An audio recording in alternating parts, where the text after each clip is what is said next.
Bonjour à tous. Alors aujourd'hui, on va découvrir ensemble Médiathèque numérique, qui est un service proposé par ArtVOD Universiné et qui est accessible à tous les abonnés du réseau des médiathèques de cette aglopole Méditerranée. Alors Médiathèque numérique, qu'est-ce que c'est? C'est un service de vidéo à la demande. Pour en profiter, la première étape, ça va être de se rendre sur le site des médiathèques. Sur le site, on va passer la souris sur l'onglet numérique. Vous le voyez, quand on le fait, on a un petit menu déroulant qui s'affiche avec différents boutons. On peut cliquer sur n'importe lequel de ces boutons. On peut même cliquer sur numérique directement. Vous voyez, le service se trouve ici. C'est un bouton cliquable. Sur jeunesse, il se serait trouvé là. Et pareil, sur les autres, on le retrouve ici. Et dans l'onglet cinéma, on va le retrouver là. Donc on va cliquer directement sur un de ces boutons. Donc là, je vais cliquer sur celui-ci. Vous le voyez, une page s'est ouverte pour me demander de m'identifier en tant qu'abonné. Effectivement, c'est un service qui est réservé aux abonnés. Donc s'il vous manque ces identifiants, vous pouvez utiliser le formulaire de contact pour nous les redemander. S'il vous manque seulement le mot de passe, vous pouvez cliquer sur mot de passe oublié. Bon, moi je les ai, du coup, je vais les renseigner. Une fois que c'est fait, je clique sur valider. Nous voilà arrivés sur le site Médiathèque numérique. Je vais vous présenter rapidement sa structure. Donc en première page, on va nous présenter des films. Ici, on peut aller voir la fiche du film qui est devant nous. Ici, on peut cliquer pour voir la bande-annonce. Et là, avec ces petits boutons à droite et à gauche, on peut circuler pour voir les autres films présentés. Sur le haut de la page, on va trouver différents boutons qui nous permettent de naviguer dans le catalogue de la plateforme Médiathèque numérique. Le premier est le bouton Nouveautés. Nous voici sur la page des nouveautés. Alors sur cette page, on va trouver trois onglets.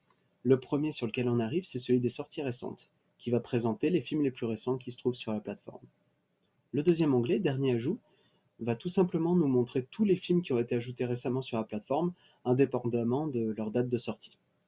Le troisième onglet, Programme, est hors quota, donc je ne vais pas le présenter vu qu'en fait on n'a pas accès aux vidéos qui se trouvent sous cet onglet. Maintenant, on va ensemble aller sous la catégorie Top qui se trouve ici et que je vais vous présenter. Alors sous cette catégorie, il va tout simplement y avoir les films les plus vus sur la plateforme. Maintenant, on va se rendre ensemble sous la catégorie Sélection. Sous cette catégorie, on va trouver des sélections proposées par la plateforme, qui va mettre en avant soit un réalisateur, soit une thématique en particulier. Maintenant, on va voir ensemble ce qui se trouve sous bonus. Sous cette catégorie, on va trouver essentiellement du texte qui va présenter les œuvres qui se trouvent sur la plateforme. Maintenant, je vais passer ma souris sous genre. Comme vous le voyez, il y a un menu déroulant qui s'affiche. C'est peut-être l'onglet le plus intéressant parce qu'il va vous permettre de naviguer vraiment dans le catalogue avec une organisation thématique, une organisation par âge qui est vraiment intéressante. Maintenant, on va cliquer sous l'onglet catalogue où on trouve donc l'intégralité du catalogue et on va pouvoir faire d'autres formes de recherche en filtrant par année, par genre, par pays de l'intrigue, etc. Maintenant, je vais retourner sur la page d'accueil de la plateforme en cliquant ici et je vais vous montrer ce qui se passe quand on désire lancer un film. Pour ça, je vais tout simplement commencer par cliquer sur voir la fiche du film qui est présentée devant moi. En faisant ça, j'arrive donc sur la fiche du film avec plein d'informations en termes de synopsis, technique ou d'autres. Mais le bouton évidemment qui va m'intéresser, c'est celui-ci qui dit voir le film. Donc je clique dessus. Là, j'ai une fenêtre qui s'affiche et qui me demande si je veux confirmer la location et qui me précise donc que cette location sera pour 30 jours. J'aurai 30 jours pour voir le film à partir du moment où j'aurai validé. Et une fois que j'ai lancé le film, il ne me restera plus que 48 heures pour le terminer. Donc je vais confirmer la location pour vous montrer comment ça se passe. Maintenant, cette fenêtre apparaît et on me demande si je souhaite regarder le film en streaming ou le télécharger. Donc en streaming, ça veut dire qu'il va falloir que je reste connecté à Internet et que le film va se charger au fur et à mesure de mon visionnage. C'est ce que je vais vous présenter en premier. Le téléchargement, c'est pour le télécharger sur son ordinateur. Maintenant, je vais appuyer sur le bouton visionner qui se trouve sous le titre streaming. Je clique dessus. Un lecteur s'affiche et mon film démarre. Donc avec ce bouton, je peux appuyer sur pause Ici, je règle le volume. Là, je vais gérer la qualité de ma vidéo en fonction de ma connexion. Ici, c'est pour envoyer la vidéo sur un autre écran. Et là, tout simplement, pour mettre en plein écran. Je peux réappuyer dessus pour rapetisser à nouveau la fenêtre. Maintenant, on va voir ensemble ce qui se passe quand on souhaite télécharger un film. Donc là, je suis revenu sur la fiche du film et je vais à nouveau cliquer sur voir le film. Et ici, quand on me propose de faire du streaming ou du téléchargement, je vais cliquer sur télécharger ce bouton. Une nouvelle fenêtre s'affiche où on me demande d'installer le player de téléchargement manuellement et de cliquer sur le lien qui se trouve ici pour le télécharger. L'exécutable est téléchargé, je vais donc cliquer directement ici. Une fenêtre d'installation vient de s'ouvrir, je vais commencer par faire suivant puis installer pour que le logiciel s'installe. Le logiciel est installé, je vais tout simplement cliquer sur fermer en laissant cocher la case lancer Menom Offline Player et le logiciel va se lancer. Le logiciel se lance et vous le voyez, on me demande un email ou identifiant PIN et un mot de passe ou code PIN. Et généralement, c'est là que les gens se trouvent bloqués. Je vais vous expliquer ce qu'il faut faire maintenant. Il faut que nous retournions sur le site Médiathèque Numérique. Et sur le site, on va cliquer sur le petit écrou qui se trouve ici. Et une fois qu'on a cliqué dessus, on va cliquer sur Mon profil. Sur la page qui s'ouvre, on va trouver l'identifiant PIN ici.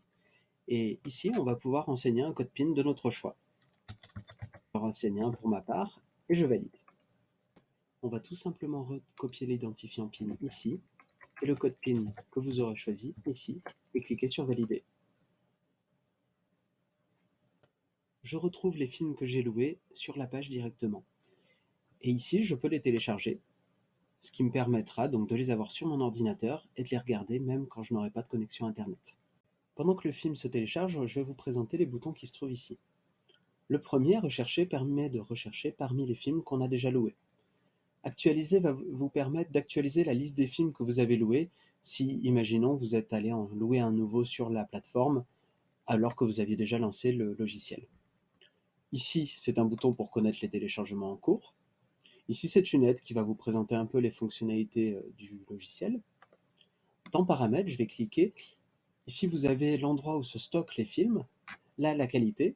Donc SD et HD. Donc SD, ça va être en basse qualité, HD en haute qualité. Mais SD va vous permettre d'avoir les films plus rapidement.